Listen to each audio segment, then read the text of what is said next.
Hello नमस्कार, स्वागत है आपका मंगला स्टडी पॉइंट में एक बार फिर से। और हम आप आज आप लोगों के लिए साउथ ईस्टर्न रेलवे की जो 1785 भर्ती है एक्ट अप्रेंटिस की, उसके बारे में जानकारी देने जा रहे हैं। इसके अलावा हम एक्ट अप्रेंटिस की पूरी जानकारी देंगे, क्या होता है एक्ट अप्रेंटिस, किस डिपार्टमेंट से करना चाहिए, क्यों करना चाहिए, और स्टाइपेंड की बात करेंगे, क्या उसमें मेडिकल फैसिलिटी मिलती है या नहीं। सारी चीज़ों की हम चर्चा विस्तृत रूप से करेंगे। अगर आप मेरे चैनल पर नए हैं तो जल्दी से चैनल को सब्सक्राइब कीजिए, वीडियो को लाइक कीजिए और शेयर कीजिए। तो सबसे हम पहले बात कर लेते हैं, अभी तमाम भर्ती आई है। साउथर्न रेलवे की बात कर ले, या फिर NER नॉर्थ ईस्टर्न रेलवे की, या फिर साउथ ईस्टर्न रेलवे की, या फिर बात कर लेते हैं हम सेंट्रल रेलवे की। बहुत सारी एक्ट अप्रेंटिस की भर्तियां आई है जो कि रेलवे से। आप डिपार्टमेंट हम आपको बताते हैं कि किस डिपार्टमेंट से आपको रेलवे अगर करते रेलवे या फिर अदर डिपार्टमेंट से करते हैं एक्ट अप्रेंटिस, तो क्या बेनिफिट होता है। देखिए, रेलवे क्या है कि रेलवे एक एक्ट अप्रेंटिस के रूप में बहुत सारी भर्तियां निकली है। और आप देख पा रहे हैं, जब से रेलवे के द्वारा ये लागू हुआ है कि इस बार से जो है ITI और एक्ट अप्रेंटिस बच्चे को ही रेलवे में भर्ती किया जाएगा, तब से एक्ट अप्रेंटिस की भर्तियां की बौछार हो गई है। ठीक है, ये 1 साल का ट्रेनिंग होता है। ठीक है, 1 ईयर का ट्रेनिंग होता है।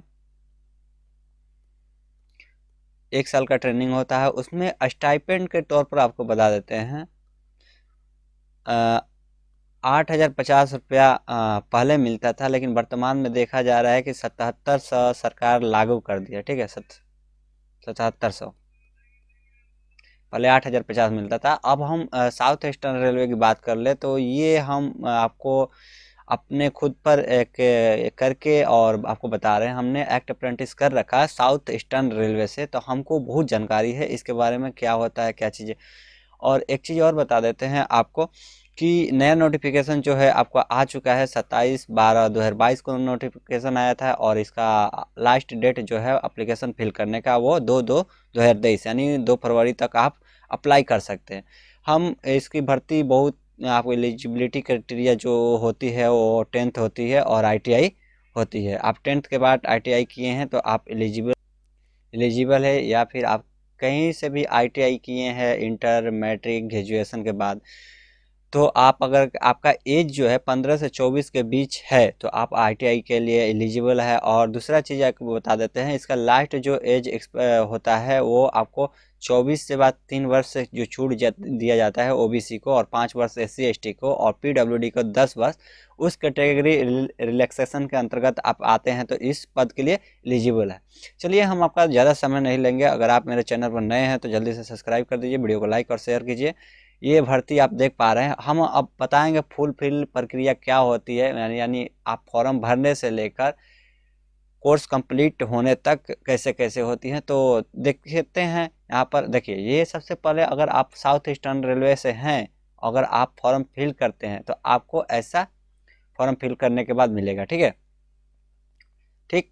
ये मैंने जानबूझकर ये फोटो लगाया है, मैंने फोटो को हिडन किया है, सारी चीज़ मैंने हिडन किया है। ठीक है, आप साउथ ईस्टर्न रेलवे यहाँ पर देख पा रहे हैं, ये एक्ट अप्रेंटिस का फॉर्म है। और यहाँ पर आपको दिखाई पड़ रहा होगा, यहाँ पर देखिए अप्रेंटिस लिखा हुआ है।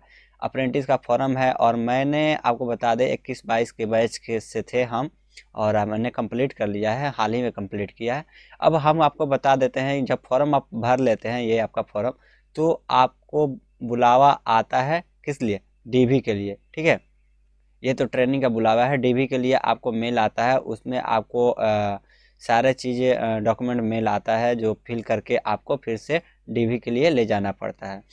ये आप देख पा रहे हैं। ठीक है, ये जो आपको बता देते हैं, ये जो है ना, ये आपको डॉक्यूमेंट वेरिफिकेशन के लिए मेल है। ठीक है, डॉक्यूमेंट वेरिफिकेशन आपका ये ऑफिस है जो है railway recruitment cell, Garden Reach, Kolkata का है। ऐसे ही सारी जगह होती है एक्ट अप्रेंटिस में। ठीक है, आपको यहाँ पर डॉक्यूमेंट दिया गया है कि ये डॉक्यूमेंट लेकर आना है। सबसे पहले आप देख पा रहे हैं, print out of filled in application made online. ठीक है, एप्लीकेशन जो फॉर्म भरे है उसका एप्लीकेशन प्रिंट आउट लेकर जाना है। ओरिजिनल सर्टिफिकेट लेकर जाना है, डेट ऑफ बर्थ से रिगार्डिंग। तीसरे नंबर चीज़ में दिया हुआ है कि मेट्रिकुलेशन आपको का जितना भी सर्टिफिकेट है, मार्कशीट है, आपको लेकर जाना है। ठीक, अब हम बात कर लेते हैं कि original valid certificate having passed the ITI, ITI का आपका सर्टिफिकेट लेकर जाना है। अगर आपके पास सर्टिफिकेट नहीं है, कितने भी बच्चे होते हैं जो SC/VT से भी होते हैं, ठीक है, तो SC/VT वालों की समस्या क्या होती है ना,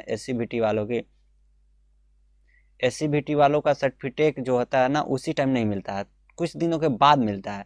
NC/VT वालों का जल्दी मिल जाता है, लेकिन SC/VT वालों को कुछ दिनों के बाद मिलता है। तो वो चिंता ना करें, अगर आपके पास मार्कशीट है तो आप मार्कशीट भी लेकर जा सकते हैं, इसमें कोई इश्यू नहीं। मैंने तो मार्कशीट लेकर गया था, ठीक है। तो अब हम आपको बता देते हैं कि आप ITI का ले लिए, उसके बाद आपके पास ओरिजिनल सर्टिफिकेट SC/ST का होना चाहिए, OBC का होना चाहिए, अगर आप कम्युनिटी से बिलोंग करते हैं तो। उसके बाद आपको बता देते हैं ये जो आपको सर्टिफिकेट होना चाहिए ये फॉर्मेट में होना चाहिए। रेलवे अपना फॉर्मेट आपको मेल करेगा या फिर आप वेबसाइट से भी डाउनलोड कर सकते हैं। डिसेबिलिटी से भी जो बिलोंग करते हैं वो डिसेबिलिटी सर्टिफिकेट, ठीक है। 1 सेट सेल्फ अटेस्टेड की कॉपी आपको सारे डॉक्यूमेंट के लेकर जाना है, जो भी आप डॉक्यूमेंट दे रहे हैं। आपको 3 recent size passport size photo आपको लेकर जाना है, ठीक। उसके साथ मेडिकल फिटनेस भी मांगता है, ठीक। मेडिकल फिटनेस आपको असिस्टेंट सर्जन से बनवा कर देना है। सेंट्रल या स्टेट हॉस्पिटल कोई भी दोनों में से कोई भी हॉस्पिटल हो वो आपको बनवा कर देने हैं।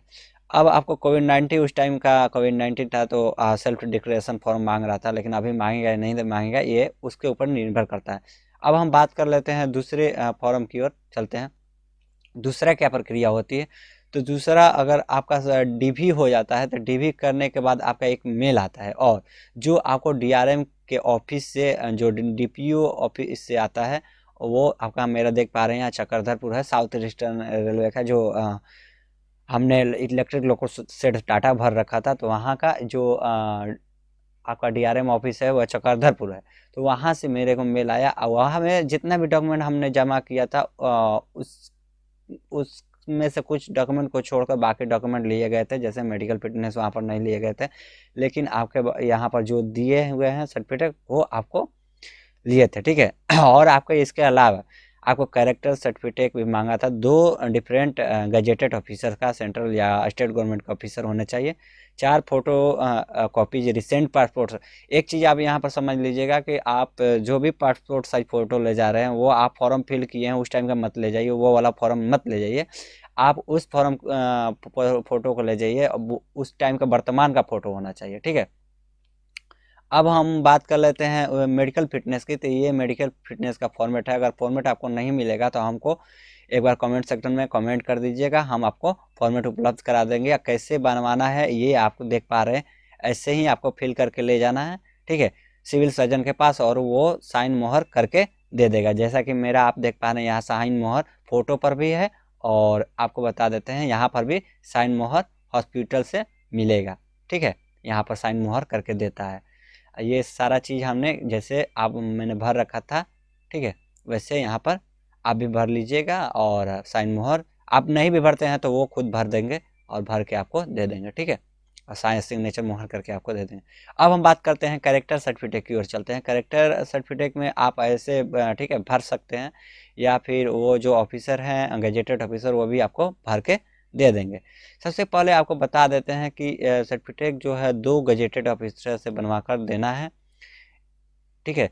यहाँ पर एक लिखा है जहाँ आपने लास्ट पढ़ाई किया है, और दूसरा चीज़ कि एक दूसरा जो फॉर्मेट है आपको यहाँ नीचे हम दिखा पा रहे हैं, जैसा कि इसमें आप कहीं से भी गजेटेड ऑफिसर से साइन करवा कर दे दीजिएगा, ठीक है। इसमें अब आपको बता देते हैं कि आप जैसे ही आप साइन करवाने जाते हैं अपने स्कूल से, ठीक है, तो आपको स्कूल कर देता है। उसके बाद भी आपको यहाँ पर एक और साइन करवाना पड़ता है, जो SDO से आप SDM से करवा सकते हैं, SDM से, ठीक है। तो SDM के पास जाने से पहले आप एक बात की सुनिश्चित कर ले कि आपका स्कूल में पहले साइन होना चाहिए, उसके बाद ही आपको SDM करेगा, ठीक है। स्कूल में साइन होने के बाद ही आपको SDM करेगा, और SDM के पास आपको उसका एक जीरोक्स देना पड़ेगा, एक ओरिजिनल देना पड़ेगा। ओरिजिनल आपको लौटा देगा, जीरोक्स की कॉपी वो रख लेगा, ठीक है।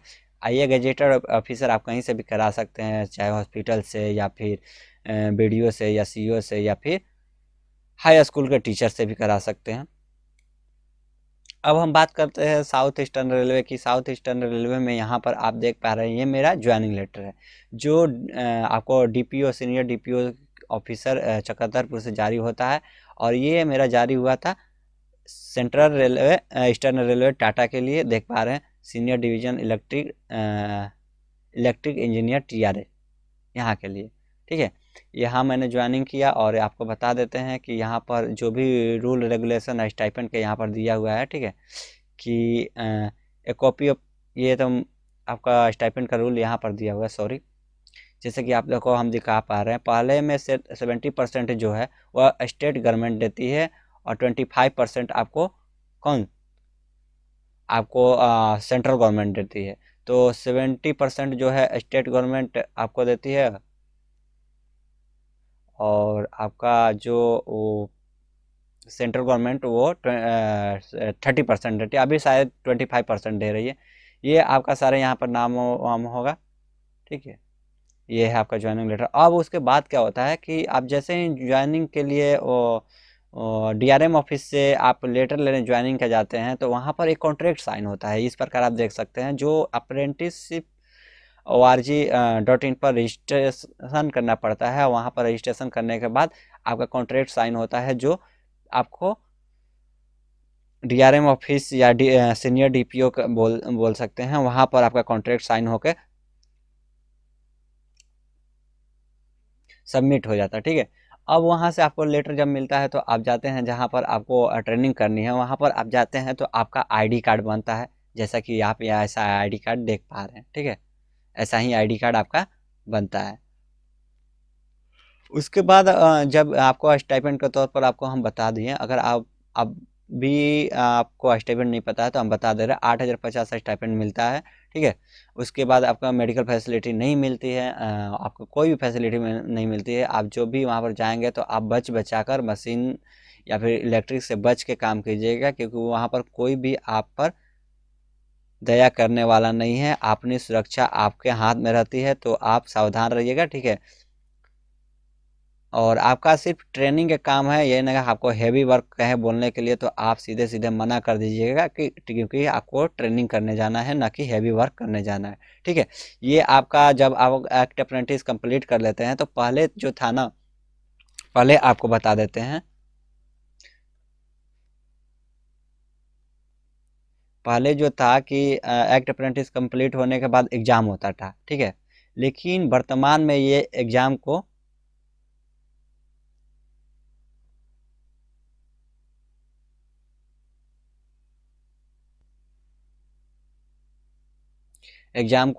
सरकार ने कैंसिल कर दिया है। एग्ज़ाम यानी आपका नहीं होगा।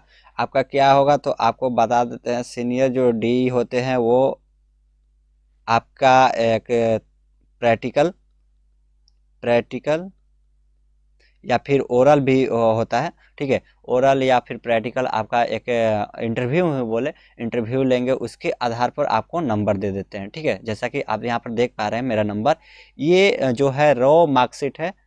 ठीक है, रॉ मार्कशीट, और आपको ओरिजिनल मार्कशीट हम दिखाएंगे, तो आप अंत तक मेरे वीडियो पर बने रहिए। अगर आप मेरे चैनल पर नए हैं तो चैनल को सब्सक्राइब कर दीजिए, वीडियो को लाइक कीजिए।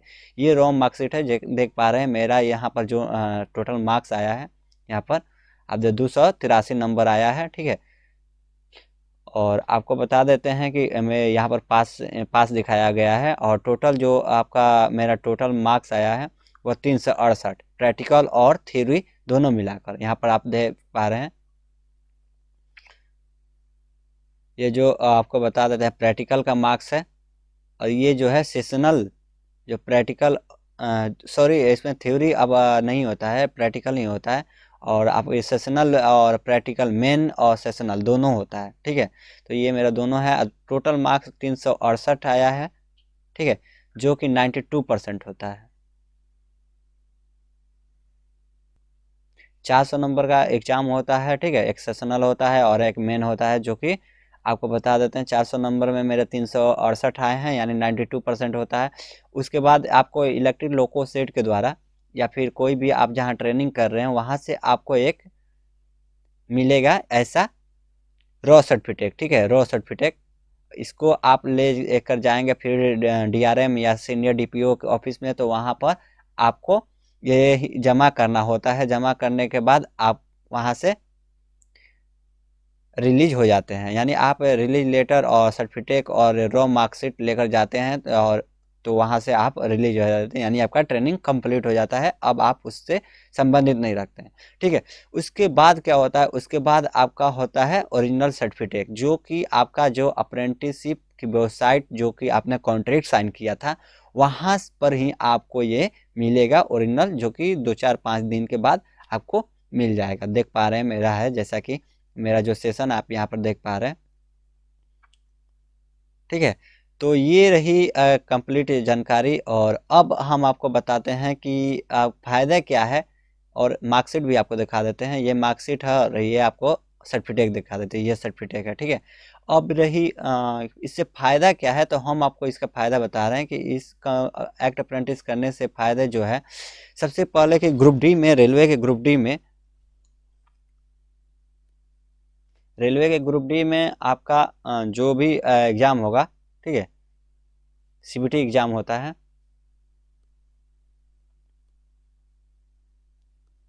रेलवे के ग्रुप डी में आपका 1/3 नंबर जो आपका एक्ट अप्रेंटिस में आएगा वो जाकर जुड़ जाता है, ठीक है, 1/3 नंबर। और दूसरा चीज़, आपका पीटी नहीं होगा। पीटी बोले तो शारीरिक दक्षता टेस्ट, यानी शारीरिक पीटी फिजिकल एफिशिएंसी टेस्ट नहीं होगा। तीसरा चीज़ बता देते हैं कि जो 20% रिजर्वेशन देता है लेवल 1 में। ये 3 फायदे हैं। एक क्वेश्चन और है कि किस डिपार्टमेंट से करने से आपको जल्दी नौकरी मिल जाती है, तो आपको हम बता देते हैं। आप रेलवे से अगर एक्ट अप्रेंटिस कर लेते हैं, तो हालांकि रेलवे अभी जो वर्तमान की रवैया है, जो काफ़ी दिनों के बाद भर्ती दे रहा है, लेकिन ये आपको निश्चिंत है कि रेलवे आपको नौकरी देगा, आज दे कल दे, लेकिन देगा, ठीक है। बाकी के सेक्टर से करते हैं तो वो आपको निश्चिंत नहीं रहता है कि कब आपकी वैकेंसी आएगी, उसमें नहीं आएगी, ठीक है, आपको चांस मिलेगा या नहीं मिलेगा। दूसरा चीज़ तो वैकेंसी भी कम आती है, लेकिन रेलवे में वैकेंसी जो आती है 1 लाख के आसपास आती है, ठीक है। तो आप रेलवे से ही अप्रेंटिस करें। अगर आपके मार्क्स अच्छे हैं मैट्रिक और आईटीआई दोनों में, तो आपको अप्रेंटिसशिप रेलवे से करना चाहिए। तो अब तक के लिए धन्यवाद, मिलते हैं अगले वीडियो में। Thank you.